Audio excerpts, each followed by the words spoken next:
5, 4, 3, 2, 1.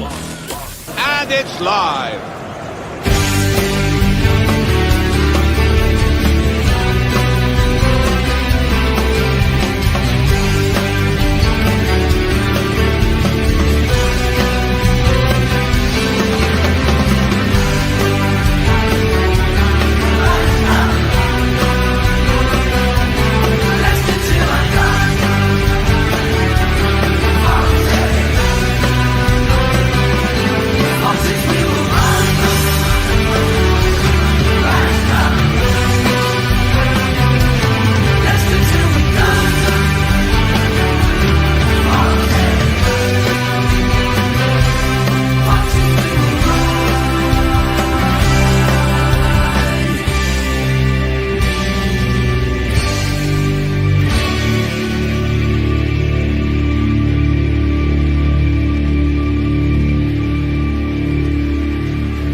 This is Leicester Till I Die TV.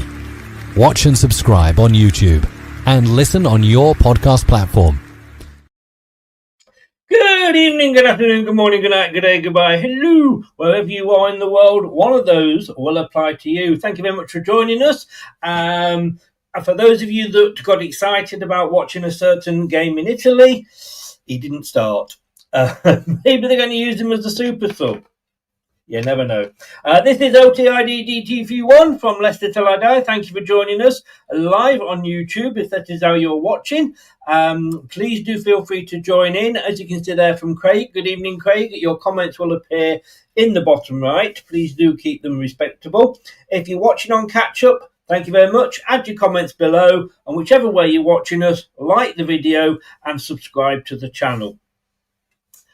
If you are listening to us, and why you'd want to listen to us when you can look at us, I mean, come on, you know what I mean? Ryan Reynolds, eat your heart out. That's all I'm saying, ladies. But if you listen to us rather than watch us via whatever your favourite podcast platform is, you can do that. Just search LTID TV.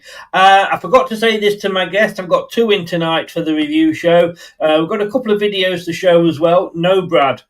No, do not go there. Do not go there. Crash Bandicoot's greatest hit. And we'll start with one of those videos. I want to just... let's have a listen to what Marty had to say, because to me, that felt like a win. The reflections, a point that played with 10 men for a long time today. Yeah, I will never be satisfied with the point. Doesn't matter if it's at home or away. I want to win football games.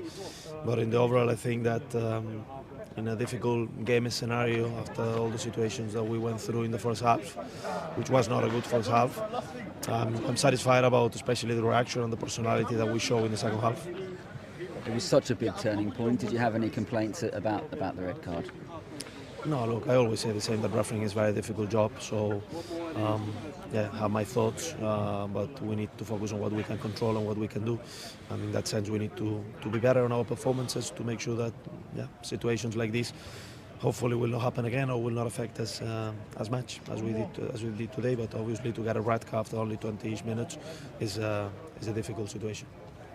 You talked a lot about being together as a group and spirit and creating kind of moments, given you were down to 10 so early. Did we see another step forward in that, the way they battled back? Yeah, definitely. And that's probably the main positive that we can take today with us, that this team is showing personality, is showing that they really want to achieve something and they care for each other, they care for all the fans that came here, because it was not easy. It was not easy to concede a goal that the first goal we should have done better. Then good reaction, good personality to immediately react, and then we didn't find our flow. Then suddenly we got the red card, and it was important to try to arrive to the halftime with this 1-1. And then fortunately we conceded a goal in the set plays that we know that Oxford is very good at. What I value is that all the teams stick together, that everybody show personality, that I'm a bit sad for Buba, for Steffi, because they were doing well, but we had to take some decisions. And the way everybody, the guys from the bench, the guys, everybody, even the ones that didn't play, they were helping, they were supporting, they were pushing to try to get a positive result.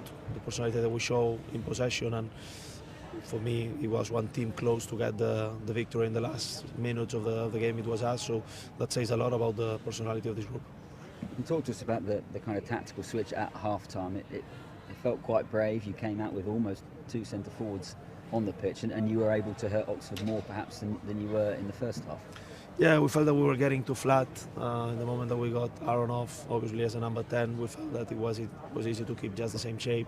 Having Steffi and Abdot are usually wingers, but we wanted to try a shape that perhaps could help us to be a little bit higher. And with Wings and Ricardo, we know that their quality in the ball is outstanding, so they really help us to stabilise the game. The goal was brilliant. It was a fantastic sequence, a joy to see, and I think that everybody did their part to make sure that the second half was very decent in a game scenario that, again, is never easy. Yeah, the move and then the finish from Ricardo was first class, wasn't it? Yeah, another goal from him. Hopefully he can continue, but no, especially the whole sequence from the whole team, the braveness into play through, into the combination, the quality that we show. Yeah, we want to see more of this. Nice to see a debut for Jordan, Bobby coming on as well. You can tell there's more depth in the squad now after the transfer window has closed. Yeah, it was a difficult call for me to make, not only in the 11 starting, but who will be in the bench and who will be in the list. It's always the difficult part of being a manager, right? You feel sad for some players that perhaps today deserve to get some minutes, but it's a long season, and I'm sure that everybody will play their part. And again, as long as we keep this togetherness and understand that everybody can be important through the season, I'm sure that we're going to have a fantastic squad to use during different moments.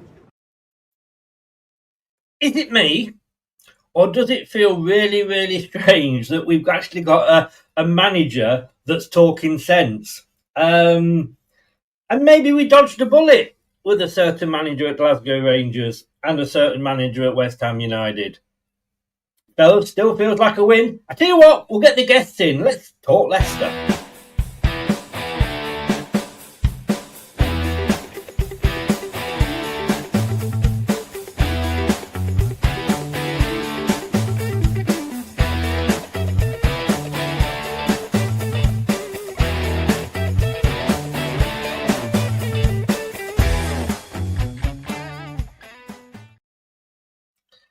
Oh, where's he gone?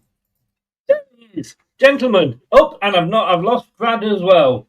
There they are, hiding away like the borrowers at the foot of the room. Gentlemen, good evening.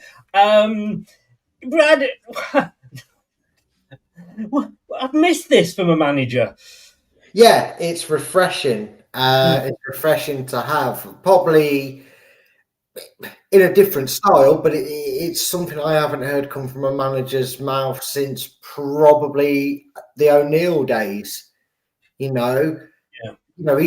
He wasn't in there party poppers, getting the champers out, going, "Well done, we got a point with 10 men. I'm so proud of you." He was going, "Okay, yeah, did well, but let's focus on how we could have won that game. Let's focus on what we can improve on."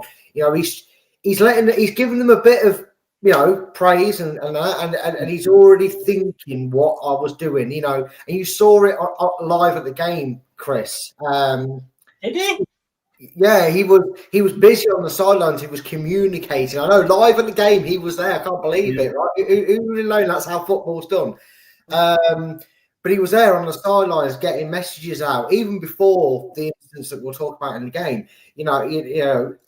He was always, you could see the cogs turning in his head. I mean, we've gone from grumpy, looks like Mick Bustin from Max and Paddy in the dugout and Clappy Seals as your favourite chocolate bar to this manager who he's so refreshing. And, we've seen it with some players in the past, Fatawu, being the most notable, where Leicester fans have just taken to him within an instant. But to get that with a manager is quite rare, and the loving that is falling around Leicester and all parts of the world, if you support Leicester, Nate's in the chat, he's an American, which is his fault, not ours. Sorry, Nate, love you. But it's good to see. It's so refreshing, and it is. Because I'm in press conferences, mate. Yeah, I mean, Steve. I jokingly said, although it was very much tongue in cheek, we dodged a bullet with Russell and with Graham. I think we did, though, didn't we?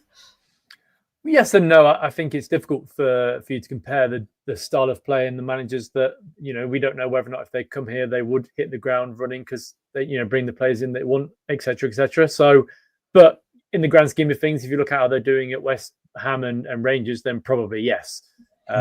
Especially because, Marty, he seems like he really wants to get on here and be here for a while and build something, which I don't know if you get that from Graham Potter. You probably want to jump to the next big club as possible. And while Russell Martin, I have an issue with arrogant managers.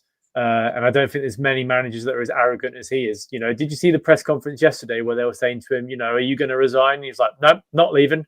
No, the style of play, there's nothing wrong with the style of play, and everyone hates him. Even the journalists were saying, the fans don't want you here. Are you resigning? And he was like, no. So, yeah, it's just nice. I did see a bit of it, because he was saying, like, it often happens that fans don't want the manager that they end up with. Yes, I did see a bit of that. Thing is, they are only, I was saying earlier on the show that they are only like 3 points off third or something like that, but they're 9 points already behind Celtic, and that's the big thing, isn't it? It's weird for anyone to be able to say out loud the Scottish Championship is done after 4 or 5 games. That shows how poor that league is, that there's only 2 clubs in it that can win it, and 9 points behind is too much for them. Yes. But yeah, look, it's you can always have comments about Russell Martin. I'll always join in and take the piss out of him a little bit, but I like realistically to focus on Marty and Leicester, and that's my biggest passion. And after the weekend, my love for him improves day on day. It does. And I'm going to come to you each with a separate point here. Brad, first of all, this was what he said you've just heard it. We will never be satisfied with the point. I was not happy with the way we started the game. We talked just before we came live. When we see the stats later on, I didn't think we started that badly. But that's great to hear. And we're down to 10 men. We're 2-1 down, but I'm not going to be satisfied even if we get a draw. Yeah, it's good because he wants to get the maximum points out of every game, and whatever your expectations are, whether you're harbouring them or you're keeping them on a low profile because we still haven't heard any official news on points deductions, but he's wanting to get Leicester as close to possible as being in the best position regardless of an outcome on that situation. You can't deal with something that's not presented to you yet, and it hasn't been presented to us yet. And it's good, Chris, because it just means that you kind of saw it in the performance, Chris, because it would have been very easy when Ricardo scores that goal for Leicester to have got to about 65 minutes. Okay, let's shut up shop. Let me put Wout Faze on. Let me go 5 at the back. Let me just see this out. We've got the point. We'll smash and grab it. We said this a numerous amount of times in our post-match, Chris. If there was another 5 minutes in that game, there was only one team that was going to get the goal, and it wasn't Oxford. They never looked like getting a goal once we got back level in it. And it shows that he's actually, I almost feel like the players would have come into that dressing room a little bit like, I'm happy we got the point, but we should have got all 3. And that just shows what they're buying into, if that's the attitude he's creating. And people say it's borderline arrogant because, you're saying that because he's Oxford. No, that's just installing confidence in your players that no matter what the task is against you, a result and even a win is still possible in that scenario. And it's just a great attitude to be seeing. Yes, yeah. I've got to say, looking at your backdrop today, Steve, I think I've chosen the right thing, and we'll get the elephant out of the room. Elephant in the room, get him out straight away. The sending off. It looked, when we were watching it, and you were obviously at the game live, which was great, but when we were watching on TV, for me, I wasn't sure about it. Then when I looked at the replays, which obviously we had a chance to do, you probably, and I don't know if it was on the big screen or not, I'm thinking that would have gone to VAR and that would have been given in the Premier League. Mm-hmm. Before we come to what he said, your thoughts on it? So from my vantage point in the stadium, the tackle was like he was a foot off the ground from where I could see it. And my instant reaction, and I said it out loud, was that's a red card. And the guy next to me turned around and said, really? And I was like, yeah, look what he's just done. Like he's clearly a foot off the ground. That's a red card. Then I had the hindsight of watching the replays sort of 10 minutes later, and my initial decision was correct. I still think it was a red card. You know, if you look at the tackle itself, and so a lot of Leicester fans have it in the head, but it's sort of biased in a way, and it's a bit annoying because if that was given against somebody who was doing that to Abdul or Monga on the wing, you'd be screaming for a red card yourself for sure. Yeah. And so the actual tackle itself, he wasn't in control of his tackle. His tackling foot was shin height, which is already dangerous to play anyway. He missed the ball entirely and got the player, and it was a stupid place to do it. You know, you're doing it on sort of 15 yards outside the box where there was two covering defenders. You didn't need to put that tackle in. So it was a rush of blood. And my honest reaction is that's clearly a red card. And look, some people are going to say, no, it's a yellow card, it's an orange card. Well, we don't have orange cards in football. So, you know, and then they say, well, in different games, it wasn't given as a red card, you know, because there was a Whittingham in tackle yesterday that wasn't a red card. Oh, sorry, on Saturday. I'm like, okay, but we all know the consistency of referees in this league isn't the same. You know, a referee will make a different decision based on different things in games. And yes, the Oxford players surrounded the referee, which they shouldn't have done. They should have been booked for that themselves because you're not allowed to do that anymore. And it might have swayed him slightly, but you know, it was just stupid to give away. You can't do that in today's day and age. 15 years ago, you might have got away with it as a yellow card, but you know, any form of dangerous play that will endanger a player will be a red card. And you know, there's no arguing with that. I watch ITV4, the big match revisited, which is showing like 70s and 80s games. And believe you me, a lot worse than that was just ignored by the referee. But these days, I don't care. You know, when they say that, I mean, the way I always judge it is if it was like with penalties, if it was the other way around, would I want the penalty? Would I want their player to be sent off? And if the answer is yes, then that's how I go. And another thing is that, like against Birmingham the other week, Ricardo should have been sent off for a tackle in the second half, and he wasn't sent off. So the way I see it is, it's just even itself out. You know, we got lucky against Birmingham, and we're unlucky against Oxford. You know, exactly, and better that than having VAR come in and take 20 minutes to tell us what it is. Yeah. I want to go on to Aaron's apology though on Instagram. Really want to apologise to my teammates and the fans for how today went. Proud of how the team played the game out, and will give it my all when I'm back to put it right for them. It's going to cost him a lot of money buying a lot of pints for a lot of people for digging him out of that. But, I mean, up until that point, I don't think I'd mentioned his name in the watch-along, apart from the one shot that he just had a bit before. Is it? I mean, he's 22. It's his first game for a new club. He'd been out for 18 months. He wants to impress. Was it just a bit of exuberance, do you think? Yeah, I think he was overeager to do something. And, you know, look, a player's been out for such a long time. You want to come back and make an impact at a new club when, you know, you're here. And, you know, clearly he had a shot and he was growing into the game. Because I didn't really notice he was on the pitch until he had that shot. And I was thinking, oh, okay, here we go. And then 5 seconds later, he was walking off the pitch. But yeah, it was definitely a player that wanted to get involved. And look, you know, a rush of blood to the head, it happens. You know, the team came out and performed anyway. So, you know, if it hadn't been sent off and we were 2-1 down and we drew 2-all, we'd probably be like, oh, that's annoying. You know, we probably should be beating these teams. But you go down to 10 men and you draw the game, you think actually that's a decent point. So, you know, and I always say, you never lose a game of 30. If you can't win a game, you never lose a game, you know, and take the positives from that. Yeah. Brad, talking to the referee, and you were watching it, I'm guessing, with the same commentary that I was. The commentator said, before we'd even kicked off, that this referee, it's only his third game of the season, and his last game that was in a lower division, he gave out 9 yellow cards. Now, surely, Brad, somebody would have said to Marty, oh, do you know this? And Marty would have said to the players, whatever you do, don't do anything stupid, because this guy likes to give out a card. And then 2 minutes, 57 seconds later, Sumari gets a card. Yeah, my biggest gripe is, and I'm totally with Steve on the point about, you know, referees' consistency, it's so frustrating because surely somebody should be looking at his record and going, "You're a bit card happy, mate." I want to see that, go back and watch the game and see if it's justified. Because if they're 9 yellow cards or a red card or whatever, it's justified. Absolutely fine. Keep dishing out the cards.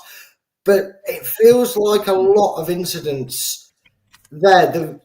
The referee had overall a good game. And I'm not saying the Samare one wasn't a yellow card. It was silly. That's just Samare, I'm afraid. He does that to us. Sometimes he does it tactically. On a breakaway, he goes, "I'd rather give away a yellow than a free shot to goal." And it's one of them we talk about as a tactical foul, if you will, which I think is a brilliant turn of phrase to just say, he fucking knocked him over. It's a better way to say it. But there was some moments where it was like, and I get it, Leicester fans saying it because of that. It's like, well, hold on a minute. No. You booked so-and-so for that, but you're not booking the Oxford player for that. And I agree with the Ramsey thing. It's a red card. I'm not saying it for that incident, but there was a few cards that he dished out or failed to dish out, in my opinion, where it's like, hold on a minute. No. Fair's fair. We try and be as unbiased as possible as best we can. We're going to be a little bit biased, obviously, but it's like, well, hold on a minute. No, if you're going to book Samare or you're going to book so-and-so for that challenge, then why aren't you booking it for that? The point and principle point thing comes into it, doesn't it? It's like, we got the free kick, but where's the back pocket? Because he's going to go, I've got another chance to do that again. And then whack, he does it again. And then if he doesn't get there just needs to be a flat line consistency with what's a card and what's not. And that just needs to be it. It can't be like, well, he did it, but I don't. It took 63 minutes, Brad, for one of their players to get booked. Yeah, that was the thing. And I'm not saying that they weren't exactly dirty challenges either. You know what I mean? It wasn't like, the Birmingham game had a bit of spice to it, you could say. But it wasn't like there was tackles flying in left, right and centre, minus Ramsey's, But there was little argy-barges. Now, whether you could say he maybe got a couple of warnings prior, I don't know. But you're thinking, again... You do, don't you, though? Go back to my point. You do, as a manager, say to your players... Yeah, you do.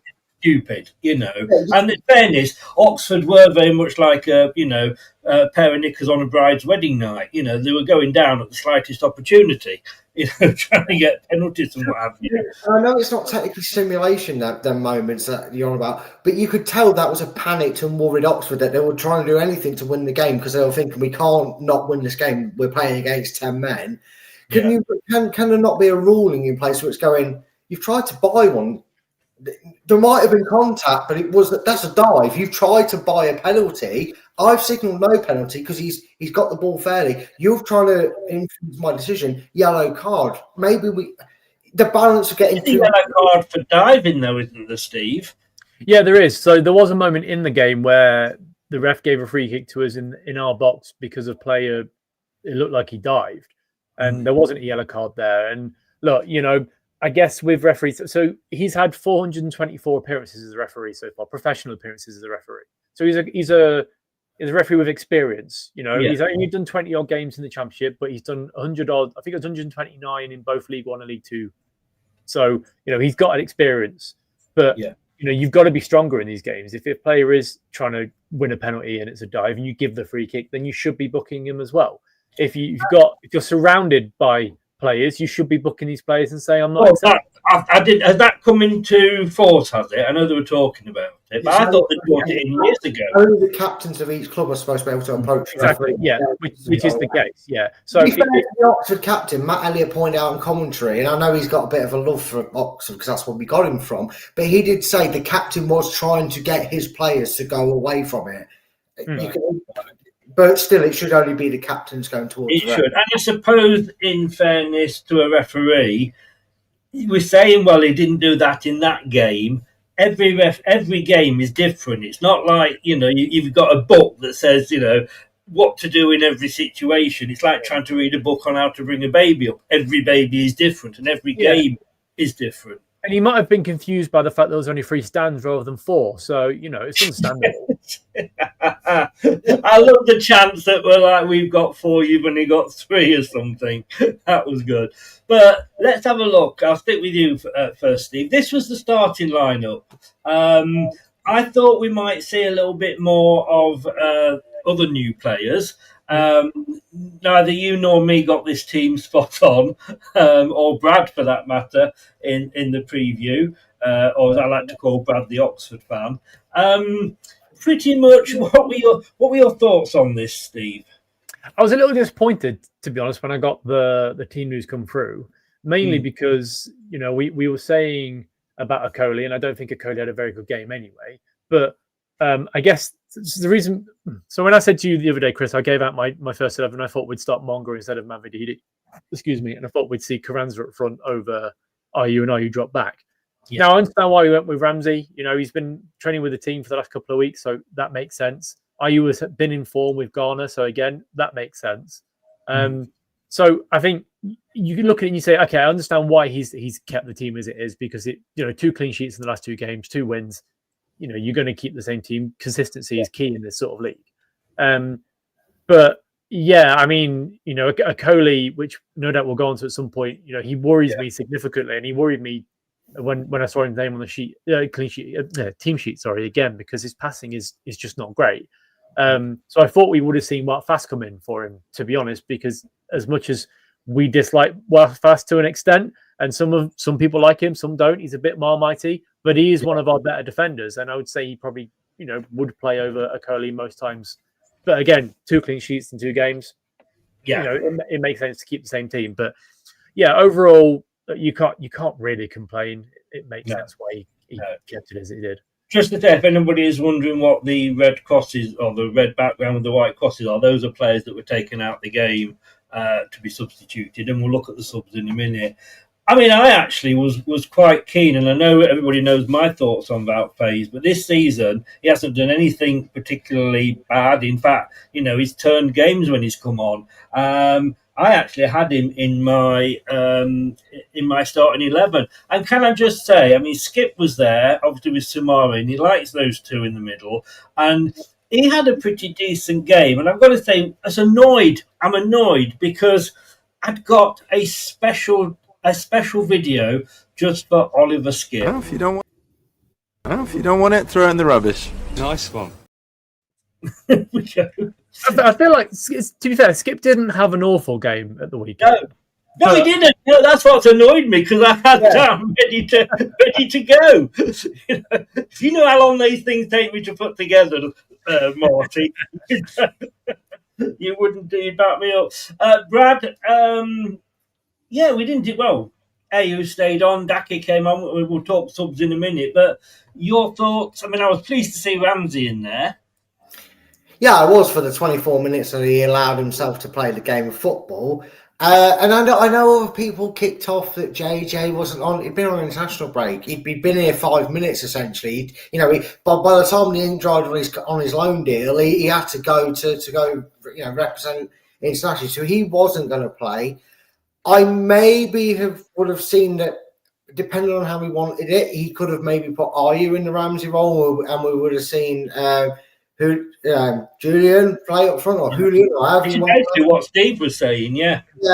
Well, either or was kind of where I was happy with.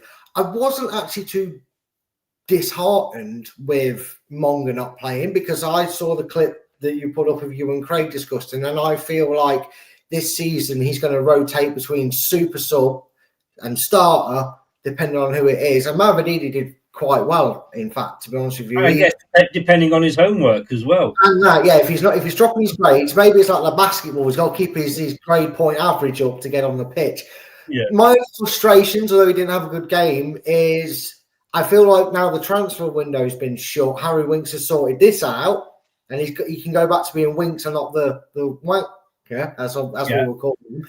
Yeah. I wouldn't have maybe seen him come, because, like Steve suggests with what he thinks of Faes, I felt that every time Harry Winks has come on, he's up the tempo and the impetus of what we do. Skip is a grafter in running after the ball, but he's also like a grafter in the sense of sometimes it's like chopping the head off a chicken and asking it to run. It's going to go, but he's just not always too sure on the direction it's supposed to be going in. But again, didn't have a bad game. I'm not, I will nip it in the bud a little bit on my hate towards Skip. But that aside, we both know, Chris, that we stand pretty much the same on it. Ricardo, Chowdhury, I know you were happy to see Chowdhury in there to a degree, but the whole our best player on the pitch, captain, if he's fit, we should be playing him. And we'll get on. Don't start me off on a rant again. No, I will get on to the whole Chowdhury being a right back over Ricardo when we talk about the defence and maybe the ratings, because I think that's where it affects what happens in the Steve, Prashant's asked, he's asked me, but I'm going to throw this at you. Because I think there's a couple that this applies to. Do you think Faze is just fit for the Championship? So is he better for the Championship than the Premier League? Probably. The step up to the Premier League is a big one, and I don't think he's shown in the last 2 seasons that he's been there that he's good enough for that step up. He fits our system better. He is that sort of slightly fast centre back, but the issue he's got is that he tends to wander, and his mind tends to go a little bit sort of. It's like he sees a squirrel and he goes, "Oh, squirrel!" And then he forgets he's a defender playing in a football match. If that can be knocked out of him this season, then he could be a decent centre back for us. The issue with our 2 centre backs is they are quite slow, and Wout Faes is probably the quickest one out of all 4 that we've got. Obviously Harry Suter, because he's currently injured, he can't run anyway. So. But yeah, I think he's better for the Championship than he is because the quality in the Championship isn't anywhere near the Premier League. No, not at all. Steve, we'll stick with you first with this one. These were the subs that we had. We didn't see Carranza come on. Daka came on. Monga didn't. We saw James come on 78 minutes. Winks came on at half time along with Ricardo. And we even saw the invisible man, Bobby De Cova-Reid, even popped on. Who? I know who. No Monga. Again, I can't. We got a draw. I can't argue with any of those subs. Well, no. We'll come on to the tactic side of it at some point soon, anyway. But you get a player sent off, and you're going to have to change up your style of play. So, we went a lot more narrow. So the wingers didn't really, they weren't really important. So taking Mavididi off and then Abdullah towards the sort of middle of the second half, it does make sense. Especially because we're playing to up top. So Daka on and whoever else, Deco, whatever, Nayu or whoever played at front. So it makes sense that Jeremy didn't come on.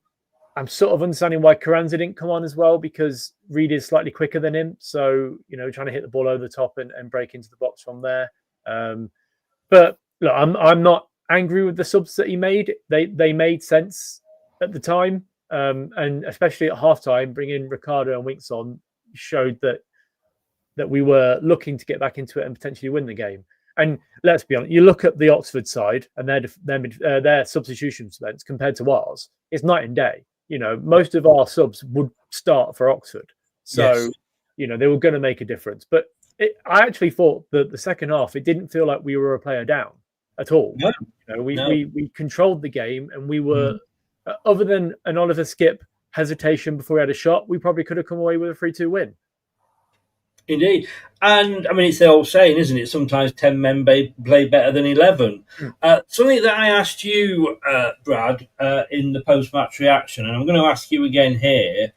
We went in at half-time 2-1 down, and I guess there's a little bit of us all were going like, should we have made substitutions as soon as it happened, which quite often a lot of managers do.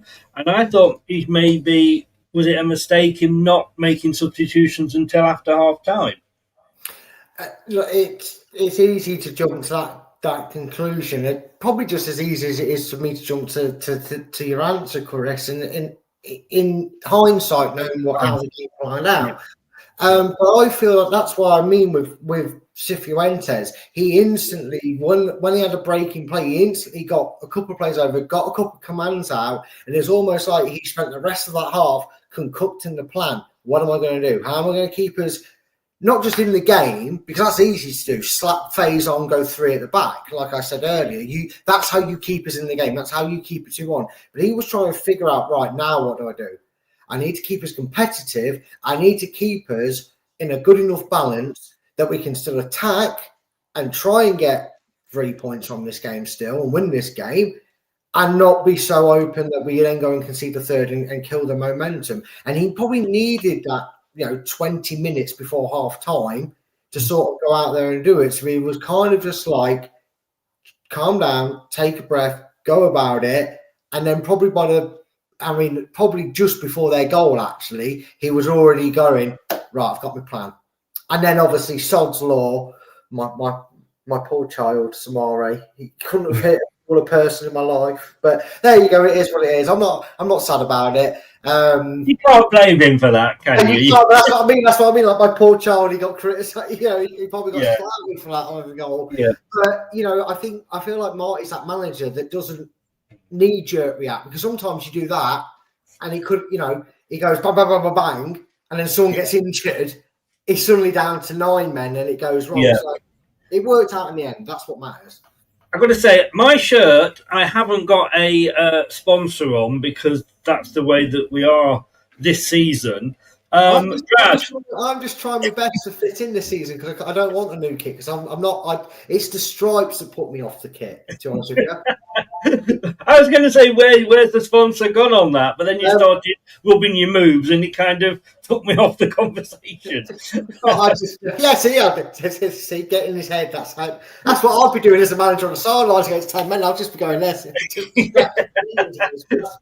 is what we dropped to on this show, Steve. Let me ask you the same question because I'd like to see what you thought about the no substitute straight away. So I'm glad that he didn't make a sub straight away because I feel like we were all expecting Oxford to sit back at 5 block and just hit us on the counter attack, but the red card made them come out and play. So it gave him 20 minutes to look at how they set up shape wise, how they were going to attack, where they were going to be more effective.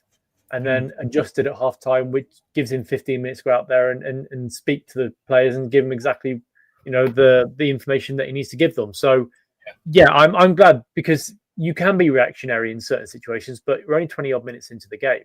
If it was the second half, then maybe we would have made a change straight after the red card. Yeah. But, we even though we went 2-1 down at half time, it didn't really feel like we were 2-1 down. I mean, I'll be honest, I missed the second goal because I was downstairs getting a pint. So, I was like, it was starting to piss it down. So I thought I'm going to get in now and get it sorted and then I heard the cheer and I was like, oh, great. I'm glad they didn't make any changes off the bat because you can't tell how a team's going to commit you when you've seen a red card. So. No.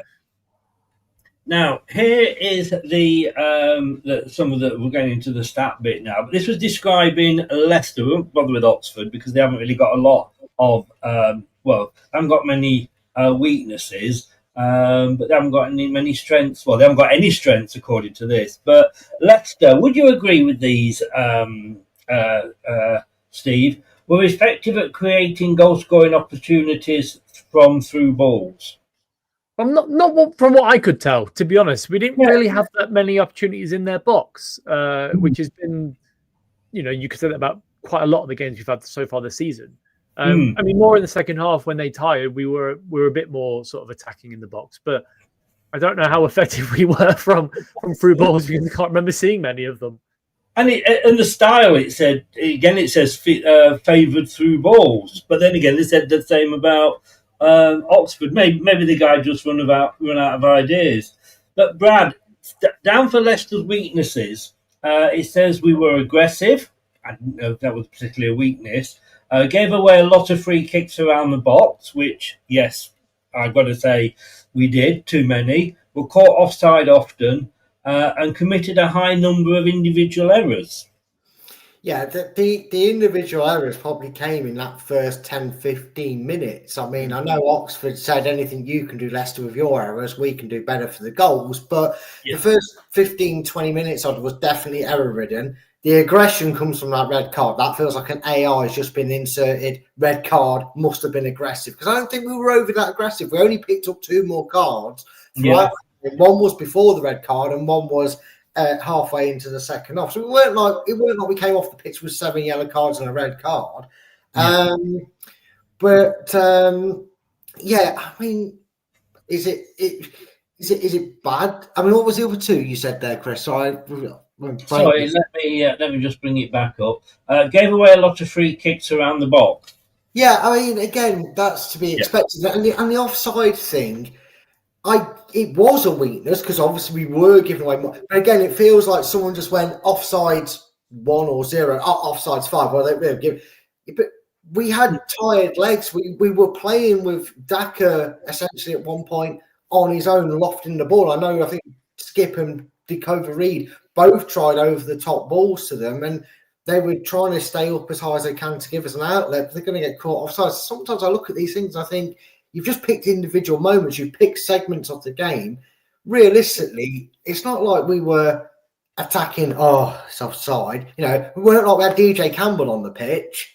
You know what I mean? There's 3 things in life you can guarantee. That's death, taxes, and Patson Daka being caught offside. DJ Campbell, yeah, true. I feel like that caught offside often was. You could just say Daka was caught offside often because you probably could have individualised it. During that second half. So were we, Steve? And I saw you nod when I said it. Then gave away a lot of free kicks around the box. We seem to be doing that every. I mean, is that bad defending, or is that them going down too easily? It's probably a mixture of them both, but we do seem to have 2 midfielders that really struggle to make tackles that aren't giving away a free kick. Oliver Skip is tenacious, but he's quite clumsy. And you could say the same about Samari as well, and I think it was good that he was taken off at halftime because he probably could have got a sending off himself. There was a moment, sort of 10 minutes before the halftime break, where he put a tackle in and the ref gave advantage and it was fine. But I was like, if he'd have given that, you probably could see another yellow card come out because it looked like a yellow card tackle. We need to cut out these little mistakes. The biggest thing is the committed high number of individual errors. That was just passing the ball up the back and then passing it to their midfield. Akoli 4 or 5 times, passed it out to their midfield. We had Jakub, who every single time he had a long ball, he kicked it out of play. And I don't know many goalkeepers, other than maybe Kasper Schmeichel when he played for us, that has committed so many long balls that just miss everybody and go out of play. Like, it's really frustrating. And we're meant to play out from the back, and I just don't think we can with him in goal. Why don't we kick it down the centre? Because then it will go to the right or to the left, but not actually all the way out. He was probably trying to hit Patson Daka, or maybe he got a glare off one of the windscreens behind the goal, and he just, he's got him off guard a little bit. But look, it is frustrating because there was a moment in the second half where we had a free kick, and he was the one taking it, and he lobbed the ball up, and he just missed everybody and went out. And I was just sitting there thinking, you've just given up a perfect opportunity to put them under pressure. Why are you doing this? But look, he's a professional goalkeeper. He's made it in the game, so I can't really sit there and say, it's terrible, because I've never made it in the game. Well, Brad is part of the goalkeepers union, so I'm sure he's chomping at the bit. But before I let you loose and I rein you in, Brad, Patran says, was it Vestergaard's fault conceding the first goal? I think we said on the weekend, though, after the match, and when I was watching it, there was nobody picking him up, and that's a Coley, like Steve was saying, or Vestergaard. I mean, the guy was literally stood there going, "Give it to me, give it to me," doing his best Kermit impression. Give it to me, and he had just a tap in. It was a whole cock up by the defence, wasn't it? Yeah, the entire back line's to blame for that goal. I'm not blaming Vestergaard. I'm not just blaming the Coley. I'm not blaming an individual. They all take responsibility. Even as far as Luke Thomas, it may feel a bit harshly done because the ball never got really to his side. But, in terms of somebody saying, wake up, guys, can we wake up? Nobody called it. If you want to go through it all individually, there's what Luke Thomas didn't do. Vestergaard kind of did this.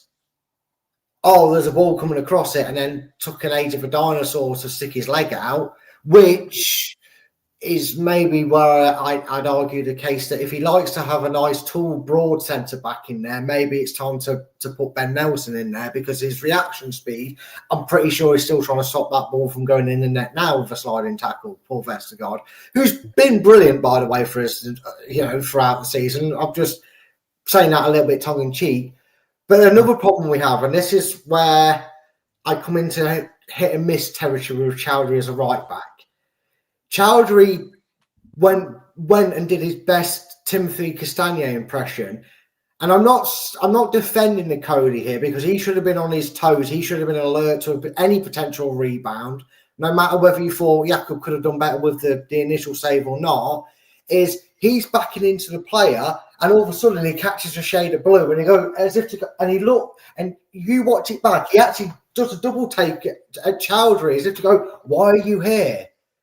And that completely throws him off and completely throws Chowdhury off, because Chowdhury's like, oh yeah, shit. You know, he's then trying to shuffle back over to more his side of things. And this all happens in 2 or 3 seconds, Chris. But that leaves us then just seeing the whole defence turn around and go, oh, he saved it, but it stayed in play. No! And the Oxford players were like, you're napping, you're not. So is this where we miss a Wes Morgan or Robert Huth, somebody in there that can organise them?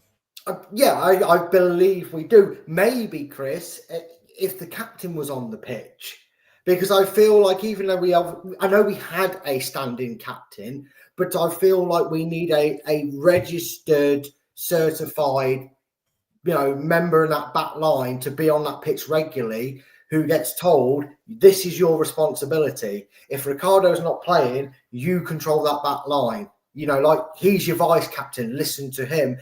And as much as I love Chowdhury, and I know he's had the role of captain, vice captain before, I just don't think he's got it about him. I think he's so honed in on his own game sometimes that he forgets if he's in that role, he's got to open his mouth and be communicative. Because like I said, I watched the highlights back, Chris, and Coley's doing that, going as if to suggest to Chowdhury, why are you backing into me? You should be over there.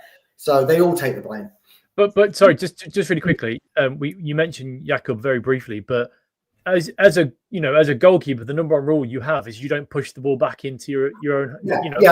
You push it round the post, and that's 2 mistakes in 5 league games now for Jakob. And okay, the first one against Preston, it was a good finish, and it happens, and the same thing here.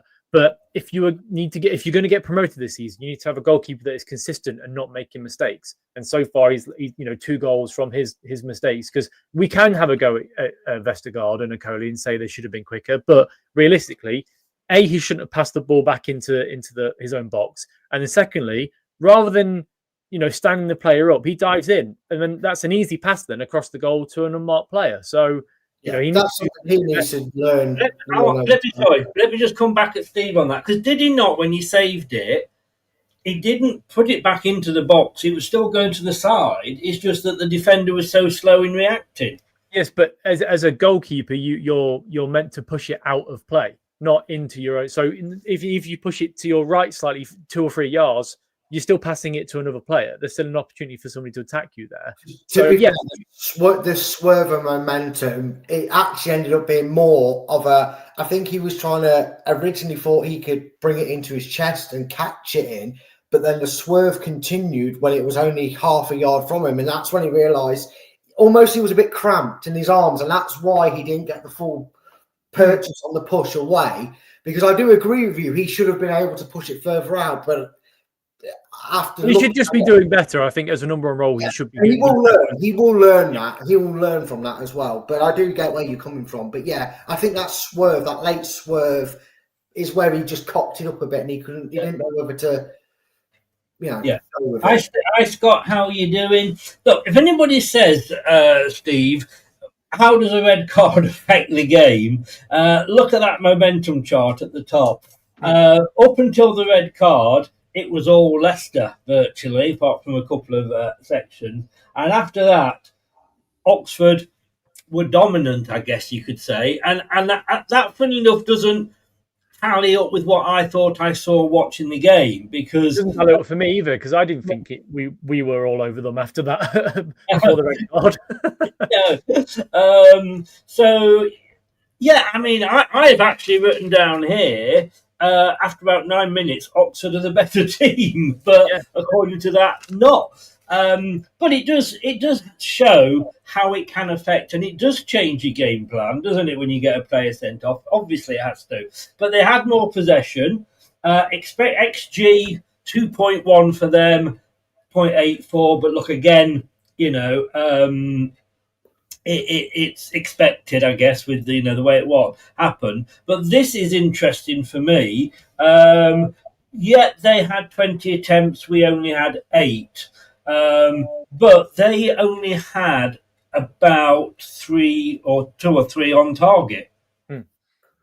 Yeah, exactly. And 2 of them, one was the shot before the goal, and the other one was the finish. Straight after that shot before the goal. So, I in honesty, watching the game, because I don't have the replays, and when you're at the match, you have to go on what you're feeling, and it was frustrating seeing how we were playing, because I don't think we controlled the ball at all. We controlled the game. I get thinking that Oxford were coming onto us and looking like more likely to score, and they did. We went back up there and pounced on a mistake and got back into it. But yeah, those the actual sort of stats themselves, they do shock me a little bit. Not the amount of shots they had, because they had a lot of long shots, and they didn't really challenge all that much after their second goal. But even when, like it says there, we had 8 shots and our conversion rate was 25% with the 2 shots we had on target. That's quite poor, even for 10 men, only having 2 shots on target. But yeah, can you just go back one slide to the momentum again? Is that all right? I can indeed. There you go. So I mean, yes, clearly after the red card, they took control of the game, because I think we were trying to work out how we were going to set up. Does that make sense? After the second, when the second half kicked off, it felt like they were all over us still, up until about the sort of 60th minute, just before the goal we scored. Was that whenever we scored the goal, sort of 60 minutes or whatever. And then it just felt like it was all us, and we controlled the game, and they were just hitting us on the counter attack.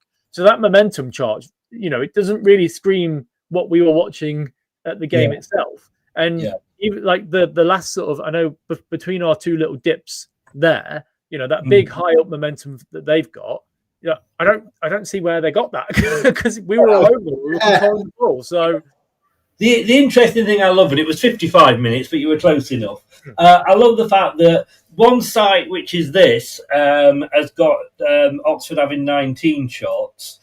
This one, which is a different site, has them of having 20.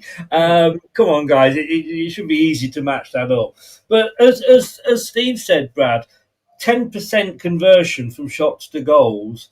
They didn't take advantage of having that extra man on the pitch, did they? No, they really didn't, and that was credit to all of them. That was credit to the manager to make the tactical and the style of play switch, and it was credit to the players for executing it. Because I take you back to the game before the international break, the Birmingham game. A lot of Leicester fans were thinking, well, Birmingham, they've got momentum. We've kind of not hobbled through the games, but we're not up to full standard yet. Birmingham could come to town; they're going to cause us a lot more trouble. This is where we'll see what we're made of. And he had the game plan for them, and it's almost like he had this in mind. I'm sure he'd prefer to have had the 11 men to make this game plan. Yeah. He obviously had a way where, like Steve and I have said, that 20-minute period where he got to assess the situation probably benefited him more. I'm sure he was doing that throughout anyway, but it felt like they went, okay, they're going to try and do this, and they're going to try and exploit us here. So I'll plug the gap, which he did. I'll plug. We said if it had been a defender, it could have been a different story, but it was an easy gap to plug. And we'll just shut them down. We'll frustrate them, because the worst thing you can do to a side that's got a man advantage is frustrate them, because they get so overcommitted that they make a mistake. And thankfully, and obviously, and probably earned for our efforts, they made a mistake, gave Leicester the ball in a dangerous area, and we punished them. And if you've watched the training videos, Chris, and I've loved this, whether it's been Brendan, whether it's been Steve Cooper or Ruud van Nistelrooy, I've always been intrigued by the training ground videos, because I know it's only, it shows maybe some funny bits if there's anything funny that happens, but it shows you the main focus points. And I had noticed on the training ground videos that when it's a half chance or a bit of a crowded box, they're missing the chances. But when that's Jamie Vardy-esque, if you will, one-on-one, put your mortgage on him, That's what Ricky P's just done twice for us. You know, at least we're being clinical when the opportunity presents itself in a clear light. I wasn't laughing at what you said there. I was just laughing at Steve's message. People won't see this because it was in the private chat, but hopefully Steve. Bloody hell. Yeah, trying to listen, and I was going, oh, what's that? And then I realised that Kat is she usually when she has a shit, she makes like a and she starts sprinting, and I'm like, oh, I know what that is. So yeah I had to get, it was horrible. Thank God this isn't smelly vision, as they say. The highlight of the show: Steve's cat. What's Steve's? Is it her? What's her name? Yeah, I've got that one's Lola, who's just had the shit, and the other one's Echoes. Lola, hello, pleased to see you. I bet you didn't realise you're going to be star of the show, did you? Jesus. Good to know what Lola thinks of my opinions as well. Well, really. Everyone's a critic, as they say.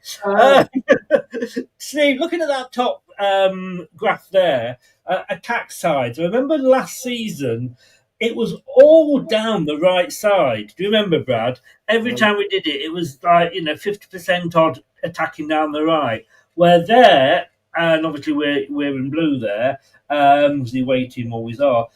38, 32, 30. It's pretty even.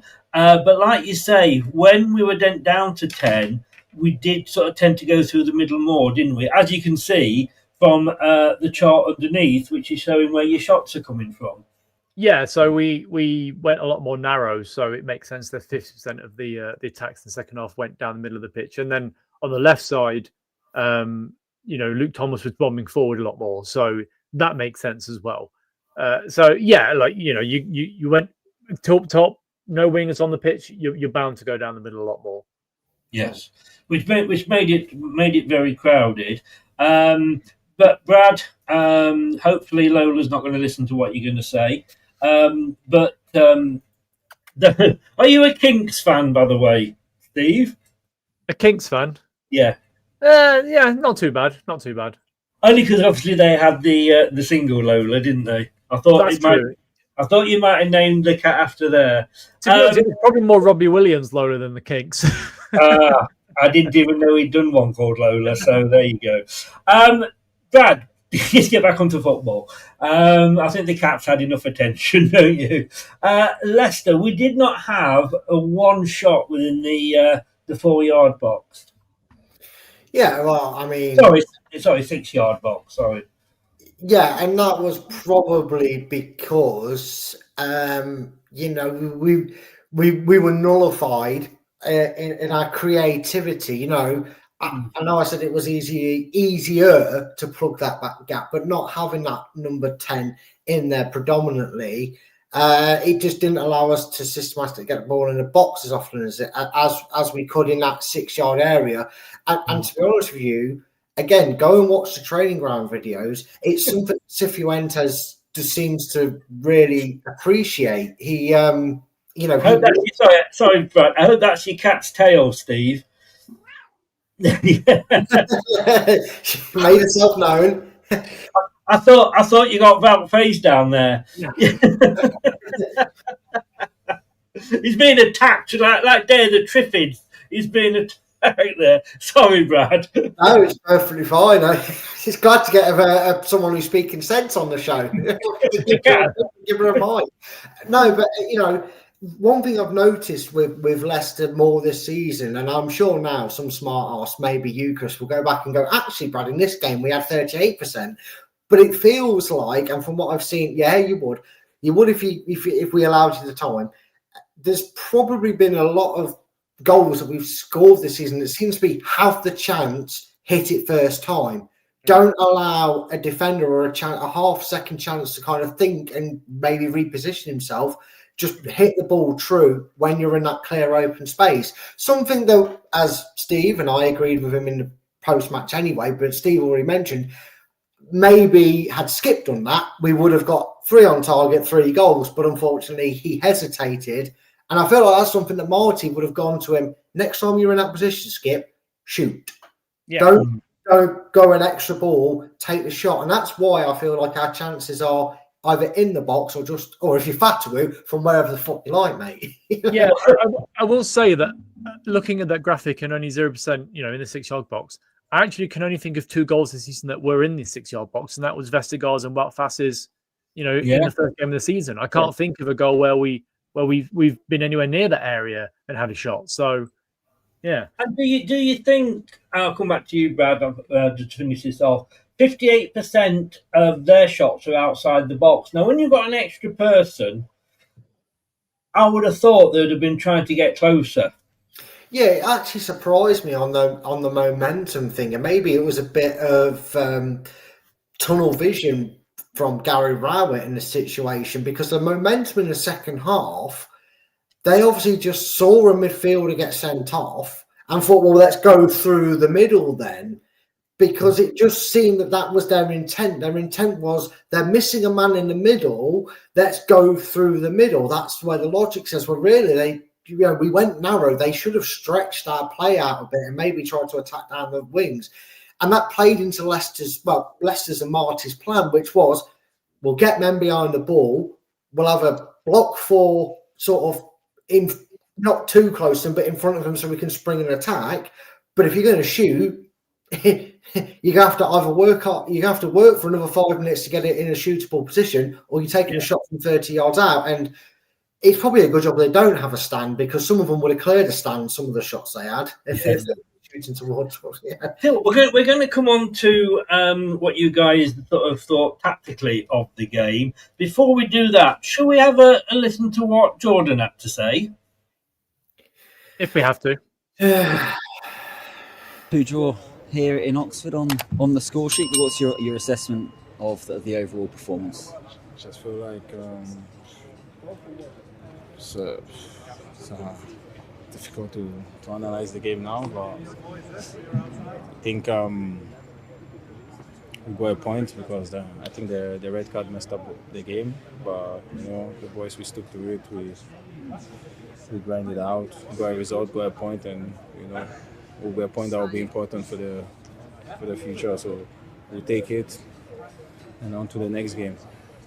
How hard is it to play with 10 for such a long time, more than an hour? Well, actually, it's not that it was hard, but it was just like we were kind of disappointed because we didn't get a few points. But listen, when you look at the scenario of the game, I think a point is good, and we'll just take it and we'll move on, because the season is still long. It's left to go 41, 42 games. So we'll just move on, and but in terms of performances and things, I think we did well. We played some good football, especially in the second half. So yeah, we dominated the game, and we could have scored more, but it is what it is. We'll take the point and on to the next one.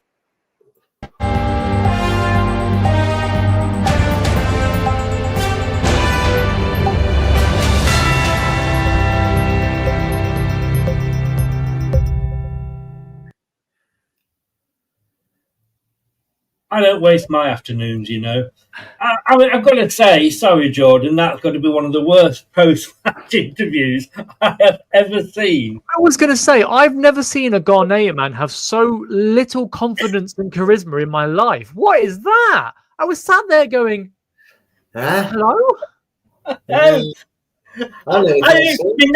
That is only about a quarter of the whole, the clip. But I just wanted to put that in there just to see if you guys agreed with me.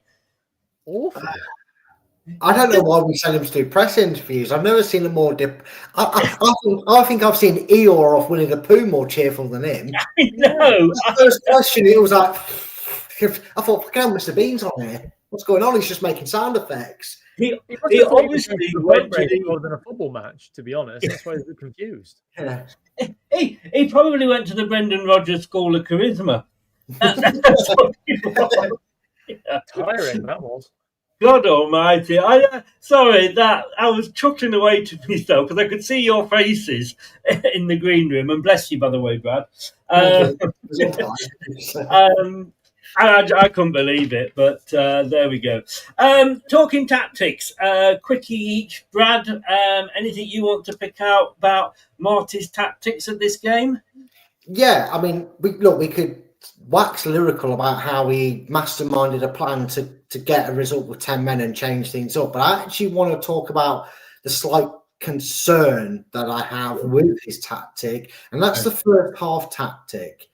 I feel like there is still an obvious deep wound from the Ruud van Nistelrooy, Steve Cooper era, because that first 20 minutes, like Steve said, you actually sense for the first time maybe this season, maybe since the Sheffield Wednesday game, if you really think back to that one, that you actually did feel a goal was coming for the opposition. We were misplacing passes. I think the only reason we had momentum in that game was because we kept having the ball and giving them back, and Oxford was so kind to give us the ball back themselves. My concern is we still have that sort of shudder down the spine that does it. And I feel like it's the shape that maybe does that. And the only way I can see to adjust it is not to play Ramsey. Well, obviously we won't because he's banned for 3 games. But if JJ or Page or whoever goes in that role, as in such a high line from the start, I feel like it works in the second half a bit more because, be a bit more pragmatic, and it's worked in other games because that's when you want to press the issue. But I felt like there was a bit of a disconnect between the midfield and the defence. Now, whether, and I'm not, you know what, just for you, Chris, so people don't think I'm bullying him and I'll get accused of being an abuser towards Skip here, I'm going to say Samari. If maybe you have Samari on the bench and you start with Winks, who's a bit more energetic, a bit more pragmatic, and maybe moves the ball on quicker, you might have that. You can say that, like Steve's point about Wout Faze over, I can't say Okoli. I actually like Okoli more than I do in the team. I'm thinking of the future as well. If we're going to get him happy, get him here long term. But if you have him on to maybe Vestergaard, you'd be a bit more proactive in that open 20 minutes. You get a bit more energized. And then the way the game goes on. I just think he needs to work on that start. I think he needs to get us a bit more proactive and just maybe try and narrow that gap round, because some of their misplaced passes, they look like they were premeditated to where they're expecting a player to be, because that's where he is in training. And he's maybe gone, oh, sorry, actually, I was ahead of you. Sorry, my bad. Or, oh, I hadn't spread out that way. That's why the pass has gone 10 yards that way to a player. And, of course, the players should be using these, not my glasses, his set of eyes. But I just feel that first half tactic needs work on a bit, because everything else might have got, the golden touch, the Midas touch he has with the substitutes and the tactical change. Steve, you can disagree with me. I'm sure you will. You'll tell me I'm talking nonsense. But did you feel that from a fan watching it in the stand? Do you think something needs to maybe get tweaked a little bit with that start? Because it feels like a bit of a repetitiveness to me. Yeah, so I'm not going to disagree with you to an extent. I'm actually going to agree with you to an extent as well. I've always liked you, Steve. The main issue we had, and we found it in the second half, is that we're reverting back to the Enzo style of play to pass the ball out from the back. And if you're going to do that, you need a midfielder that can, pivot on the ball. And I don't think Skip or Samari can play that role where, the ball goes into the defender and they make a triangle, and you think about it like you've got on this little page here, if the red ones are the defenders, that triangle on the left-hand side, so you'll have sort of a Coley, Skip and Chowdhury, Chowdhury and Okoli aren't great at passing the ball. We haven't seen anything from Skip to say that he can pass the ball either. And then Samari, as much as he flies to deceive a lot of the time with Samari, he'll have one good game in 10 and we're all give him the plaudits, and actually he's been awful. But they can't play that drop-in role where you have to release the ball quickly and then move into another position to receive it again. Whereas if we saw in the second half, because we went 4 at the back, 3 in midfield and 2 up top. And in that midfield, you had Hamza Chowdhury, Oliver Skip, and Harry Winks. Harry Winks was playing in that more defensive role where you get hold of the ball and release it quickly to the left or the right, and the left being Thomas or the right being Ricardo. And it went down the Ricardo side more often than not because he's right-footed. It makes sense to pass the ball that way.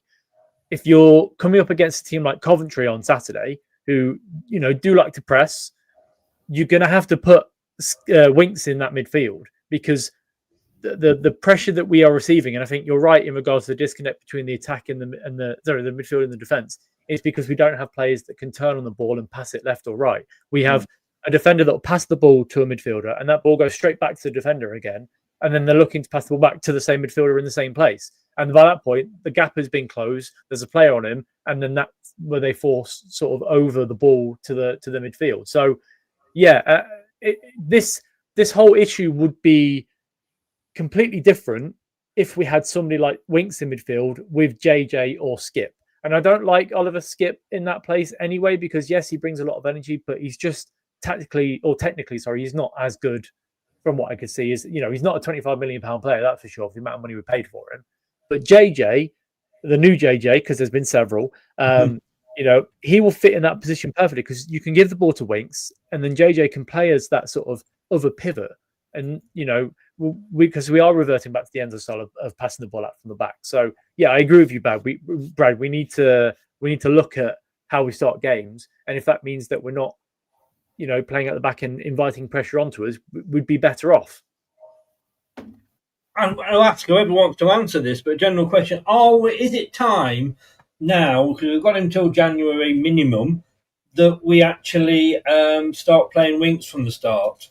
Yes, and the prime example is that on Saturday, there are several times in that second half where he received the ball and took it round 2 players or 3 players. He showed willingness to get stuck in. He wasn't scared. He was the one that was dictating the play in that midfield. And then if you look at the goal that we scored with Ricardo, he was one of the first persons over to fist bump the crowd and celebrate with Ricardo. And at the end, he was the first person to come over and clap the fans. So if he's willing to put aside his stroppiness and actually realise that, look, he's got a year here. If he wants to move to a big club or back to the Premier League, he needs to play football, even if that's till January. So play him until January. This is it. We're not going to get any money for him really in January, because he's just going to hold on and go for free at the end of the year and get bigger wages. Yeah. So do you start him over, if I said Samari, this would be him.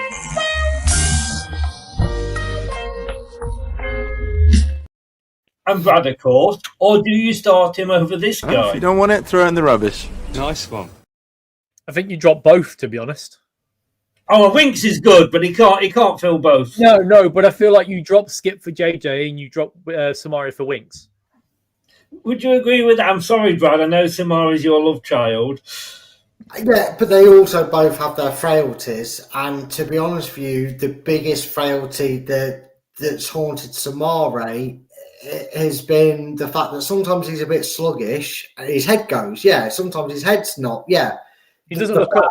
Look up. Yeah, the yellow card. Sometimes he does. But then there has been times, mainly funny enough in the second half, and it feels like we play a pressure cooker in that sense, that we slowly warm up as the game goes on, and then we go full tank of gas with them. Because there has been times which I don't see enough from Skip, which is where, and I know Lovechild, I would edge Skip out of the team for Winks over this, is Samari has this ability to get that ball played in front of him, open field, and drive at teams. And I feel like if Coventry open up that space, or Harry Winks works like a dog horse and gets the ball back, and Samari has got that, does switch it on for once out of 5 times he probably does, he can initiate that go forward.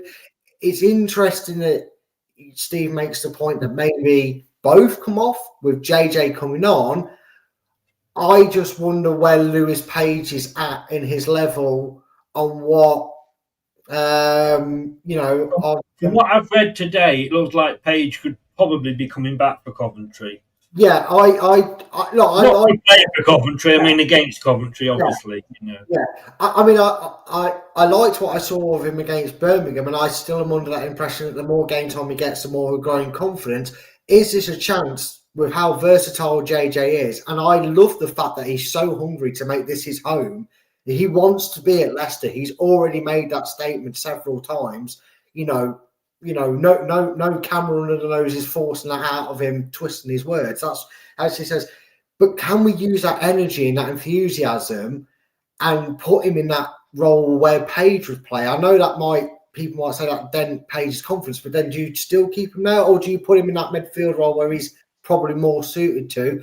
I'd be inclined, going to my head, pick one, it's Skip, but I'm happy with Steve's idea of potentially playing JJ and Winks next to each other. Do you mean putting Skip in the attacking midfield role? No, Samari.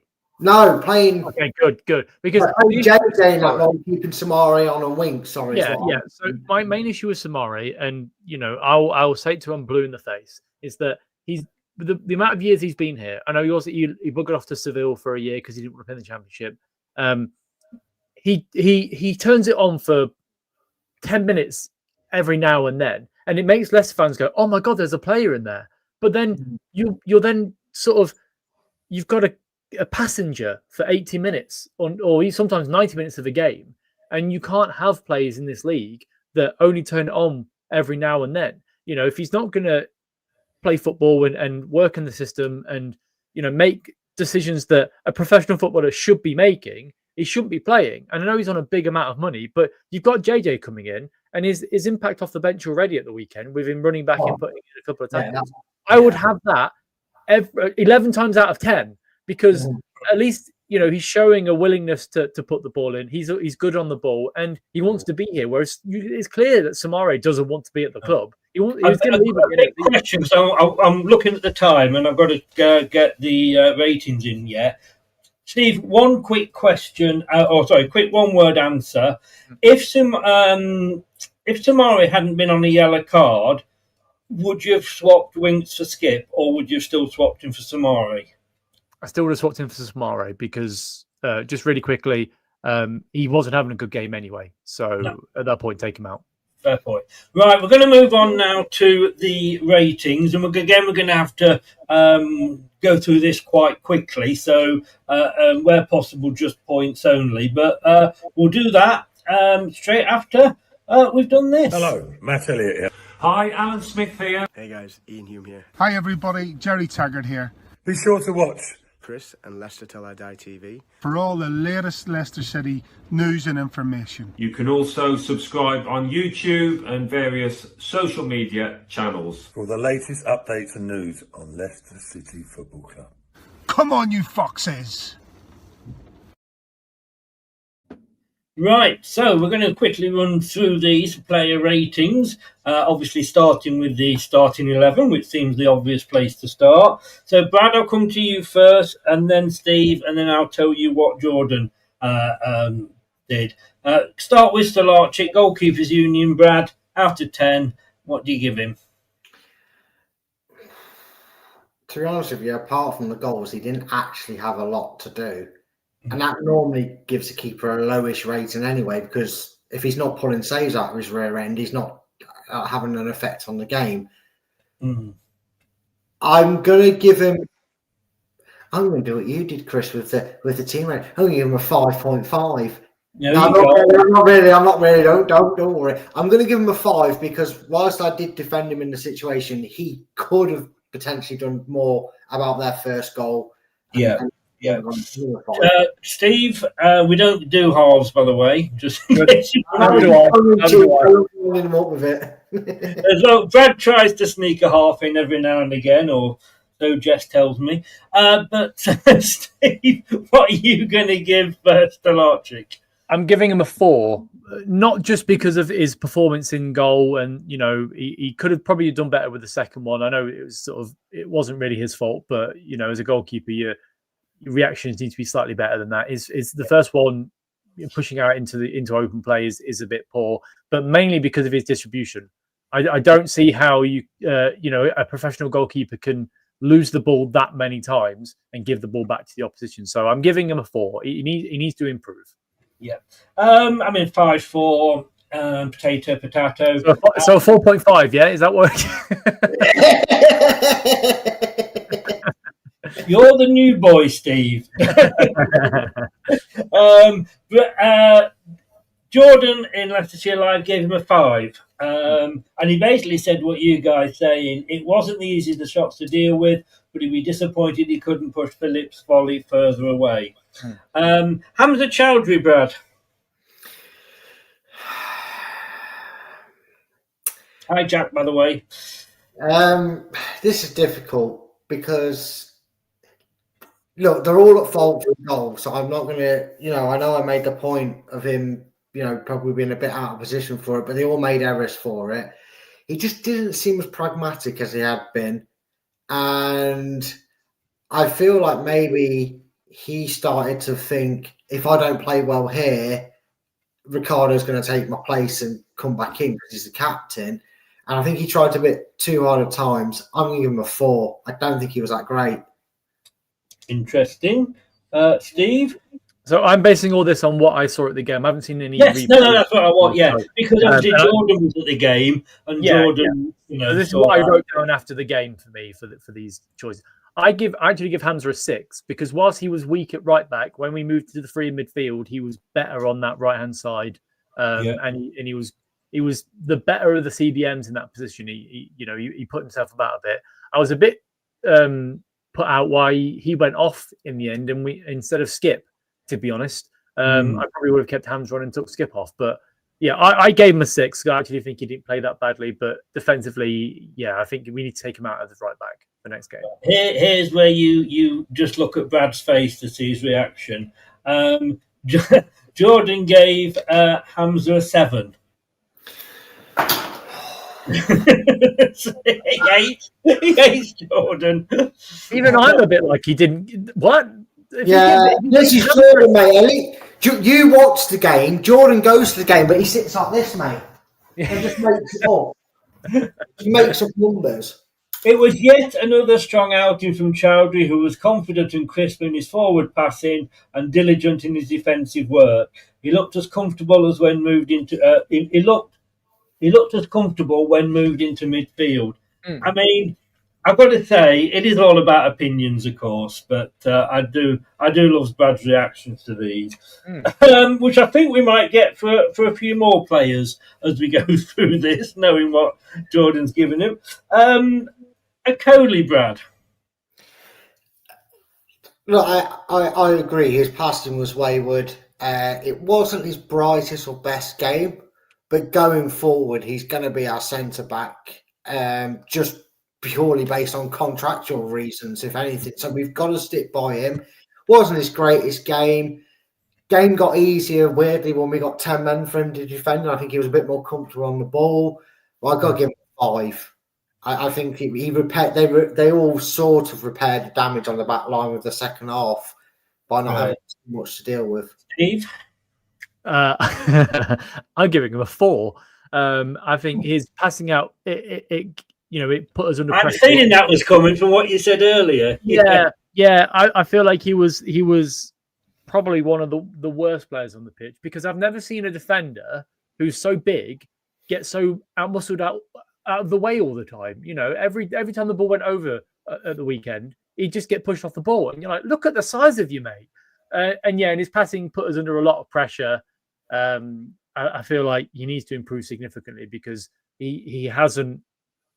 Okay, defensively he's been okay the last few games, but his passing has just been awful, and you can't play that style of football with that style of passing. When you say you haven't seen somebody as big as that be pushed off the ball so often, well, Jordan Ayew's up there, so are you forgetting Samari? Yeah, well, that's true. We've got Samari, even Oliver Skip as well. To be fair, I think a lot of our players get pushed off the ball quite easily, but Coley is massive. He doesn't win any headers, and he doesn't put himself about as much as he should do. Well, I don't know who's going to have the worst face here. Jordan gave him a 7.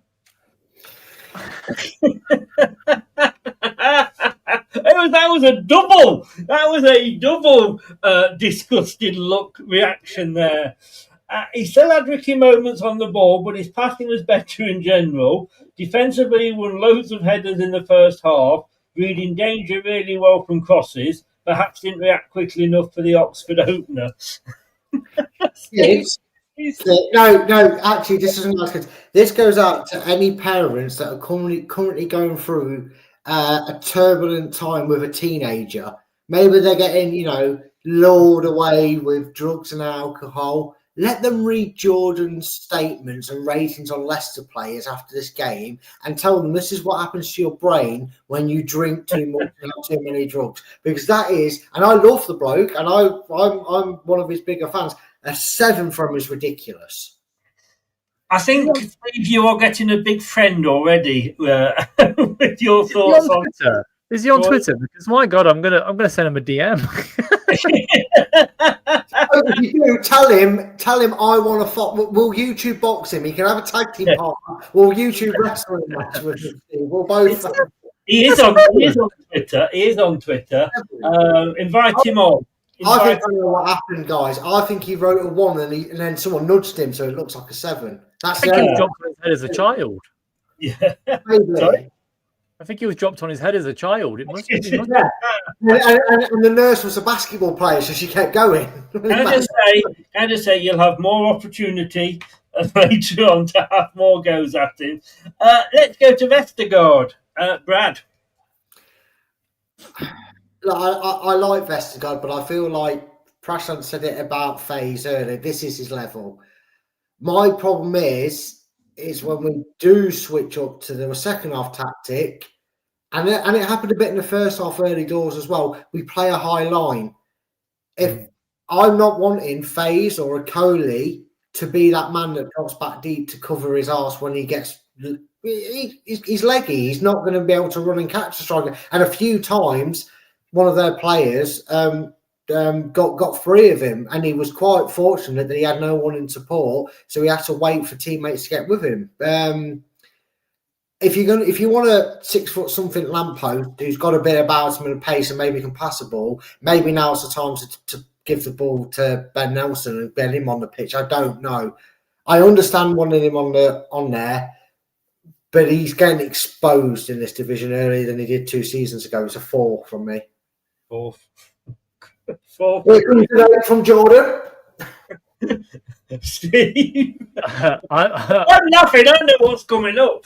Well, the reason being is that I feel like my numbers are closer to Jordan Backwell's than anyone else's, to be honest. But I give him a 6. He was yeah, I agree with what you're saying, Brad. I think that he does get found out a little bit, and he was slow for the first goal. But if you're going to play that sort of passing it out from the back, he's the player you're going to put in, because he is the better player on that ball. He can, spray the ball to both sides of the pitch and relieve that pressure. And there was a moment, because he was being booed for the entirety of the game after the tackle, and he got booed quite a lot afterwards. There was a bit where he did a Rabona around a defender, and I was like, "Fucking hell, who is this guy?" So just for that alone, he gets a 6. He does have his prime Maldini moments, doesn't he?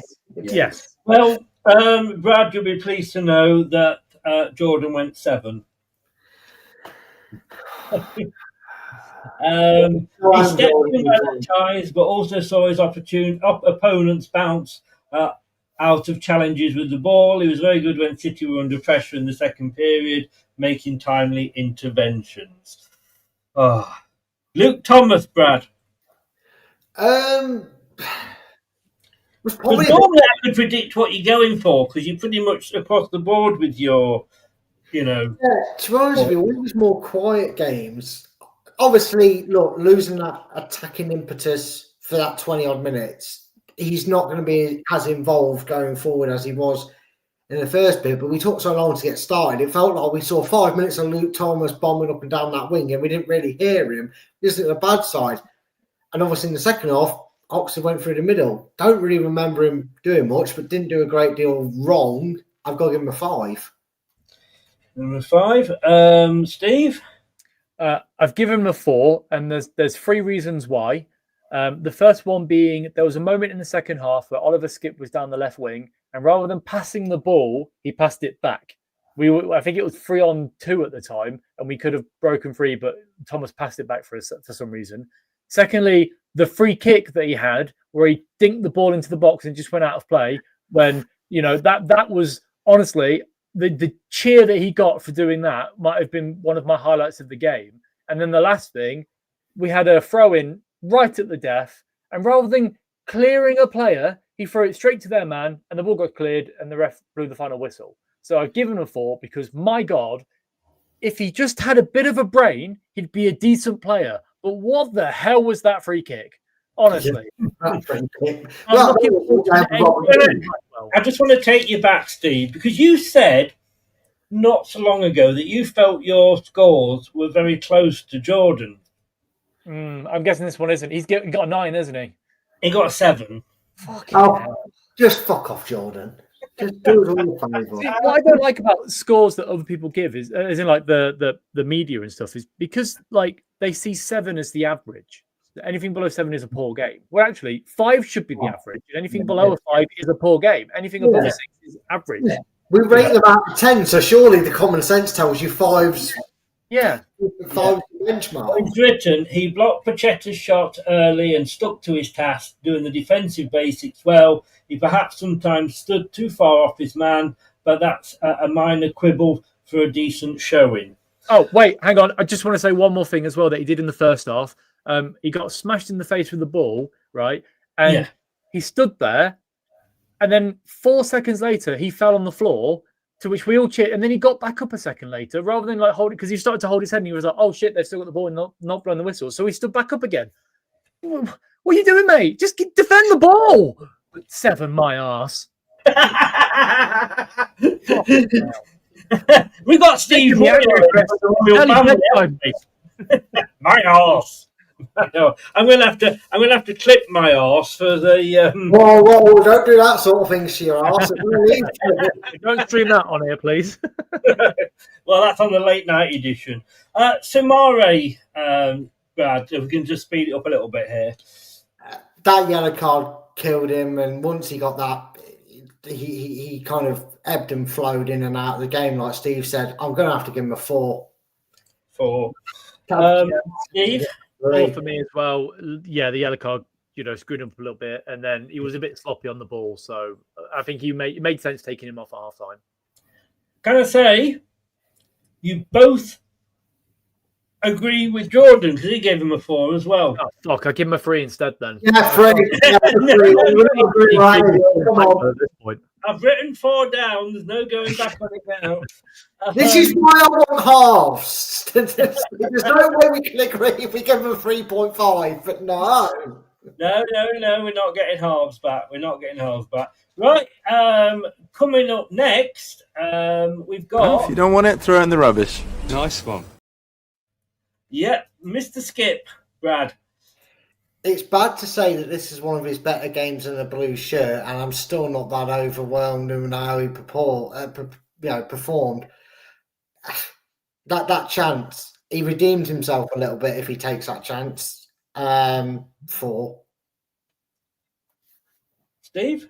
5 for me. I think, he was tenacious and he got forward a bit more in the second half, but he had 4 opportunities to put that ball in the back of the net on Saturday and just failed, and then ended up running into JJ and then being like, oh, shit, I better do something.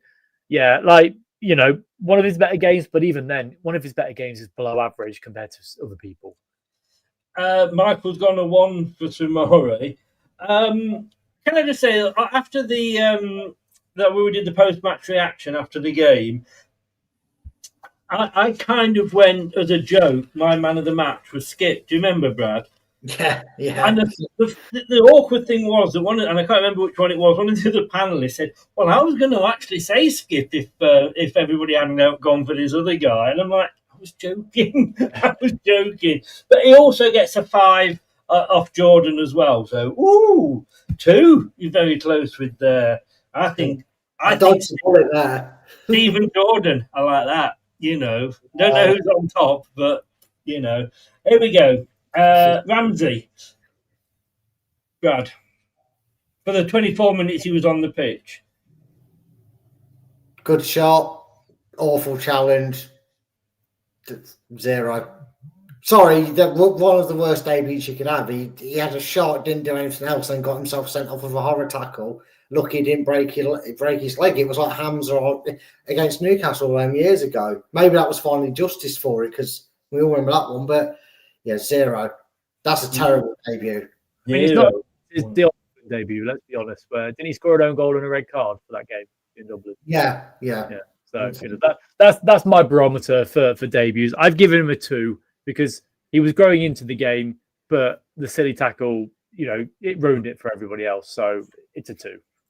I'm not actually giving points here. I would have given a 1, to be honest with you. And I forgot to. I did say that Skip got 5 off Jordan, didn't I? Yeah. Ramsey, with a red card and all, got 3 off Jordan. So we got 0, 1, 2, 3. He had to try and get in with the cool kids, didn't he? Fucking Jordan. What did he say? Hungry to show what he can do after so long out. Ramsey was perhaps too eager. Diving that high and recklessly is asking for trouble. Yeah, no shit, Sherlock. Well figured out, mate. Yeah. Right, let's move on to everybody's favourite ABBA player, Fatawu, Brad. Look, again, he was a bit unfortunate at the fact that the change in formation meant he couldn't play his more natural game. Ran his socks off, spent a bit of time in centre forward, tried to cause some chaos, got the assist for the goal. I'm going to give him. Jordan, this is actually a 7, mate, because he was up there. This is where Steve now goes, no, Brad, it was a 5. Just ruined it. But 7 for number 7 for me. I think he worked really well in a role that he wasn't familiar. I give him a 6. Yes, he got the assist, which is good. And he always, he's always good for a dance, which is nice. But realistically, I don't think he really got going on Saturday. And okay, changing his position from sort of a cam the right wing into a cam position, just it doesn't work for Abdul. I don't think he can play there. So I've given him a 6. All I'm going to say is, ooh, football friends. Jordan also gave him a 6. You're not Jordan. We're not going to pull the mask off you at the end of the show, and you underneath you are Jordan. Scooby Doo. Not with the reactions he gave to the 7s he gave him previously. There's not a chance. Mavadidi, as always, came off. One of the first to come off, Brad. I thought it was unfortunate to come off, but it was obvious why. It was one or the other, and it wasn't going to be Fatawu. Hopefully, it's the start of him getting into form. I'm going to give him a 6, just purely because he was a sacrificial lamb. He didn't do anything wrong, but he has to get a 6. Yeah. Steve? I've given him a 4. I think he was awful on Saturday. He was frustrated with the ball. Okay, he had that one chance where he rang the length, half the length of the pitch. And if he had a left foot, we probably would have scored there. But because he had to come inside, you bring the defenders onto you, and then at that point, you're not going to score. Okay, he got the shot away, great, whatever. But he's so frustrating. For a player that is on the wages that he is, and he's keeping Monger out of the team, you expect more. And yes, he was a sacrificial lamb, but he had to be because he was bloody awful. I'm not giving points, so I can't say what I would have given him here, but I agree 100% with you, Steve. That was an amazing breakaway. All right, he had 3 players, 3 defenders, chasing him down, and they got pretty close. But whatever foot is your main foot, as a footballer, you should at least be able to kick it with the other foot. Yep. And when it came to it and he tried to get onto his right foot, it was a poor effort that went straight to the goalkeeper. If he'd have at least hit it with his left foot, if he'd mishit it, it might have gone top bins. Do you know what I mean? He should have done. I agree. That was definitely one. Looking back, I thought, why didn't he shoot when he just got to the box? I would agree with that. Maybe I feel bad for him because he was a sub more out of. He got a 5 off Jordan, so it's 4, 5, 6 there between you. Mr. Ayew, now Brad. I know where this is going. Man of the match. You know that, so he was everybody's man of the match on the post-match. Apart from your wind-up. He ran tired. I can see Steve's face. We're going to ask you your man of the match at the end, Steve. So keep it under wraps. I appreciate Steve's difference of opinion because we only see what the cameras allow us to see. But from what I saw, he ran at the defence. He was switched on for that loose back pass because that back pass 9 times out of 10 you actually get away with it because the goalkeeper wasn't too far away from it. He did the nice little feint to sit the defender down to give him that clear shot. And I think he just kept running. And that was a reaction you wanted to someone that looked at the silence and had come in and gone, I'm not ready to give my place up without a fight. I give him man of the match. Steve, you saw it from the stands. Tell me why. No, you're not giving us a point yet. 8. Sorry. I thought I remember. Yeah. Like I say, Steve, keep your man of the match under your hat, but what do you give AU? Maybe he didn't do all that running. That's why his interview was still out of breath. Yeah, I gave him a 7. Yeah, I mean, look, he's the first striker to score this season, which is good. It's always nice to have a striker scoring. My main issue with him, and it's every single game, is that he holds on to the ball way too long. There are times where he could release it a lot quicker and put players into position. So, and also at one point in the second half, he did a step over that lasted 10 years. Like, it aged me significantly in that point. So, look, he had a good game. He scored a goal, and he was holding up the ball well. But please, Jordan, release it a little bit quicker. So a 7. It's still above average more than anybody else, but a 7 for me. Brilliant. Right, well, let's move on to the sub. I think whenever Brad's camera goes off, he's doing this. Like when the camera goes off, he's going. Where's this hidden camera, Steve? How did you say it? What did our best friend Jordan say? Come on, I had forgotten that. He gave him an 8 as well and was his man of the match. Oh, Brad and Jordan, eh? Oh, 3. You know what? His performance weren't that good. I'll give him a 7. Change my mind. I don't like it. That said, I presumed he's the man of the match because he's given most more points, the highest points to AU. Very quickly running through the defenders. Look, Ricardo. He said, I'm still saying this guy should start, but apparently Marty knows better, Brad. Well, as an impact sub, it's a 10 out of 10, but as an overall performance, he was second choice. It was the honourable mention. 7, brilliant. I always give my match. I give him an 8. I think he came on and changed the game. I think the reason he's not starting so far is because he has just come back from injury and it was a lengthy one. So you've got to ease him in and give him minutes here and there. But I think he starts on Saturday. That's for sure. He's shown now that he's ready. I gave him an 8 because he scored a goal, which is great. He was bombing forward a lot and he was giving instructions out to the team. So when we were talking earlier about having a leader on the pitch, he was being that leader. So I give him an 8 because he changed the game. Yeah, and I have to publicly apologise to Ricardo here because in my wild celebrations on the watch along that he got the equaliser, I credit it to Fatawu, but he was the one that set it up. So that was the last name I heard before I started screaming and going mad and jumping about the place. And I will just say that goal, training ground routine. Triangles, which is what we were saying earlier. Exactly. Playing in triangles, and it worked. Yeah.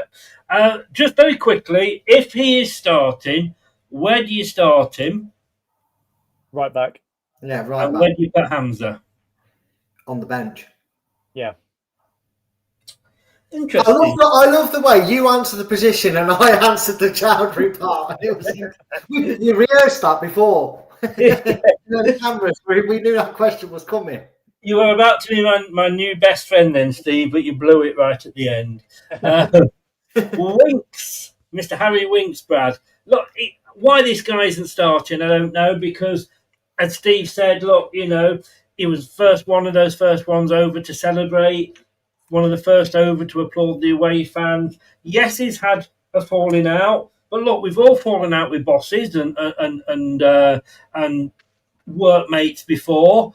But you shouldn't let it affect your game when you're on the pitch. And unlike Tielemans, this guy seems to be able to say, separate that and actually perform on the pitch. Yeah, but the reason he hasn't been starting is because his head was up his arse. It was. And again, hangover. And we saw how he was against Huddersfield. Scored a brilliant goal, didn't care. Transfer window's shut. He's gave exactly what I asked of him.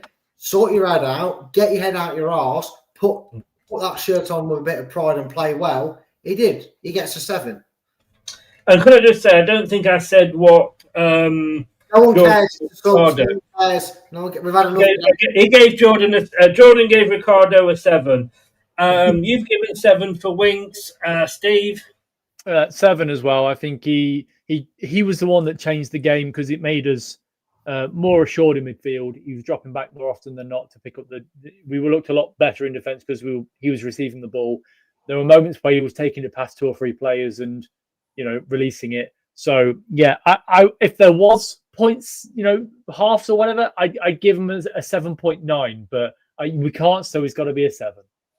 So, I mean, you're not even going for halves. You're going for 0.9s now. Yeah. You're making the rules up as you're going along. I'm a Maverick, all right? What can I say? This is a nice skating, I mean, I'm going to buy you two a set of cards so you can hold it up, 7. Right. Jordan gave him a 6. No one likes your name, Jordan. Fuck off. Daka. Yeah. Steve, you go first, mate. After that, I gave Patterson a 4, and mainly for one reason in particular. So he was called offside at one point where we lobbed the ball into the box, and he looked like he was about to do an overhead kick. And I think he just thought to himself, if I do that and I miss it, I'm breaking somebody's windscreen behind the goal, so I can't do it. And then he just went, okay, I'm just going to give up. He didn't know where the ball was. Yeah, no, he was running the lines well. Don't get me wrong, but as an impact as a striker, he's just not there. He's just not there. Brad? He ran tirelessly, but we didn't pay £22 million to have someone be a distraction on the wing. We'd have got Mo Farah cheaper, wouldn't we? I would do it cheaper. I'd do it for 10 quid. Yeah. You charge that much? Well, bloody hell, it's not worth the 10. Bloody hell. Doing a hand job, and I might run around a bit quicker, Don't value yourself too high, mate. Yeah, I mean, the only thing I will say is it's clearly working because he is distracting. He is worrying a defender to pull him away, which maybe opens up the space for a chance or the goal itself. But it's a 4.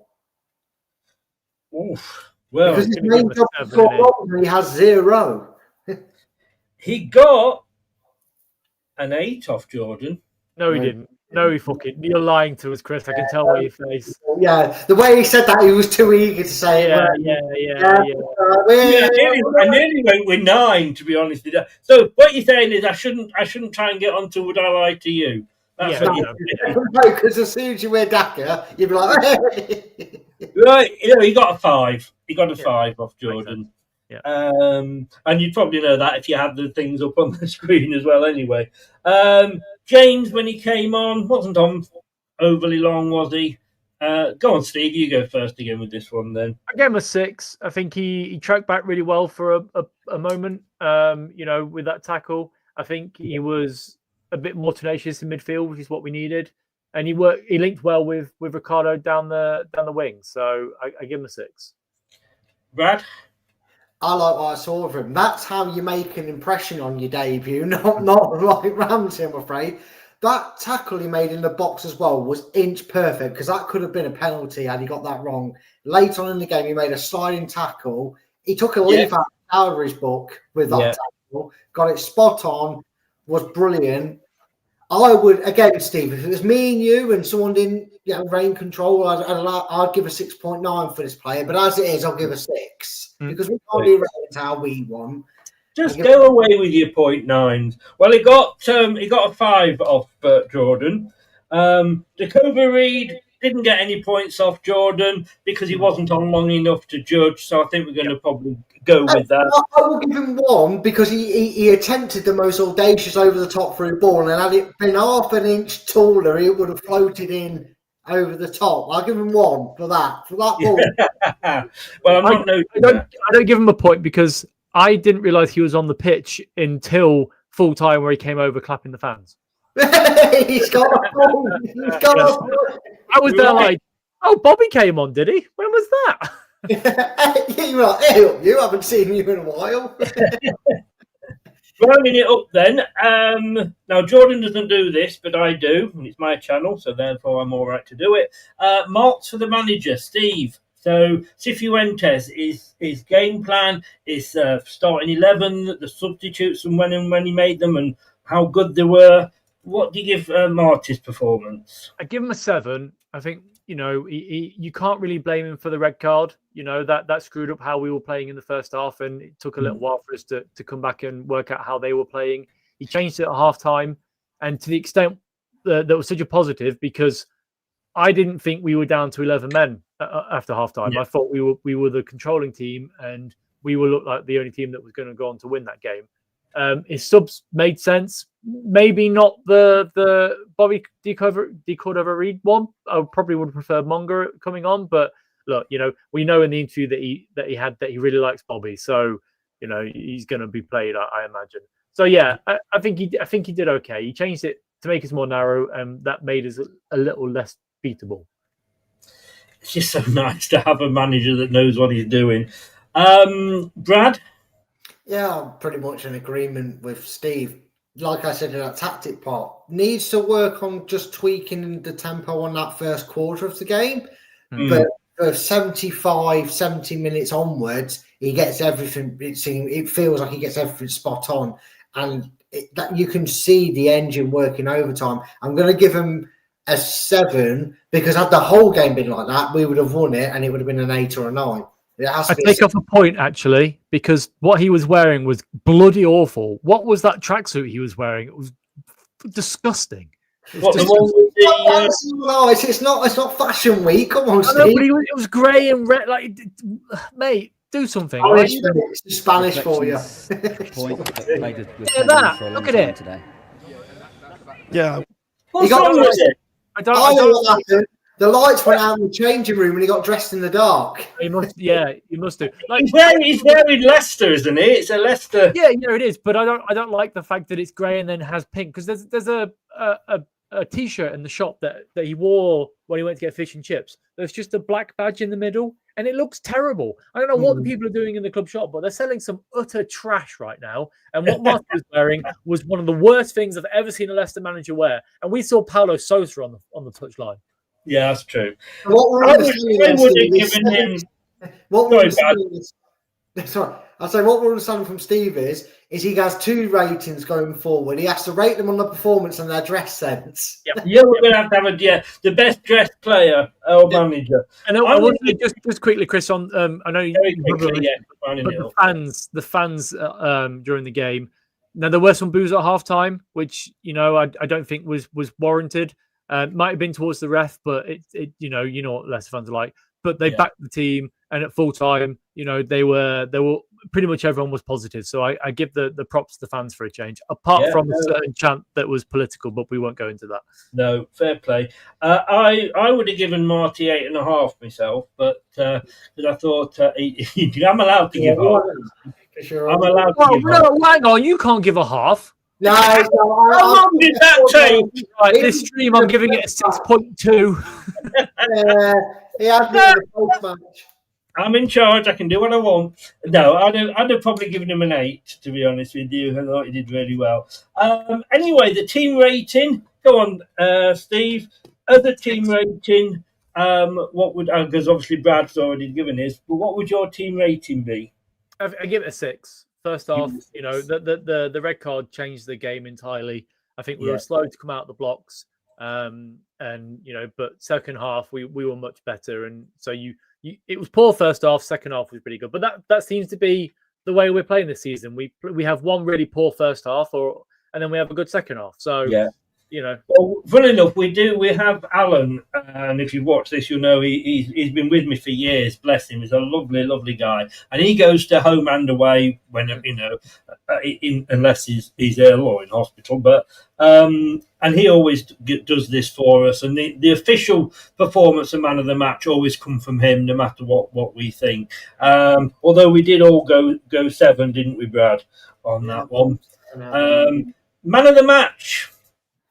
Who are you going to give it? I'm presuming from your scores, you're giving it to Ricardo, Steve. I am, yeah. I think he scored a goal and he looked like a player that was sort of dictating the team and helping out. He was the leadership on the pitch that we needed. Yeah. Well, we all went for, and so did Alan, Jordan Ayew.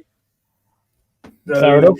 You went 7 for him, so you know he had a good game. He did have a good game, that's for sure. So he did. But I'm going to give him a second mark here because I'm going to give him man of the match, but I'm also going to give him donkey of the match, which is something he did under Ruud van Nistelrooy, which I didn't really want to go for this season because I don't think anybody deserves it. But he gets donkey of the match for his post-match interview. We're going to have to go a spider diagram at this rate with different ratings going on for different reasons. I know, aren't we just?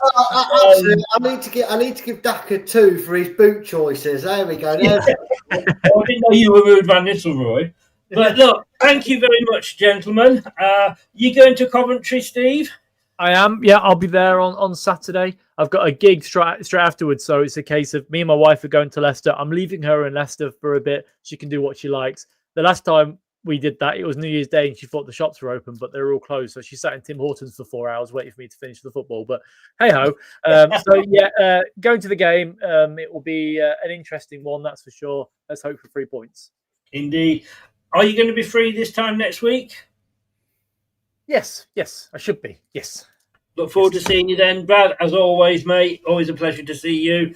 Guys, before you go, please do remember, if you're in the chat, like the video, share it and subscribe. And also, if you're watching on Catch Up, and do the same. And of course, like I say, anybody who is listening via podcast platform, whatever one that is, thank you very much for lending us your ears. See you all tomorrow with Fox's Forum. Take care, everybody. All the best. Thanks for watching. These videos are tremendous. You'd better like them too, or I'll be back. This podcast is proud to be part of the TalkSport Fan Network. TalkSport. Powered by fans. That will conclude this evening's entertainment.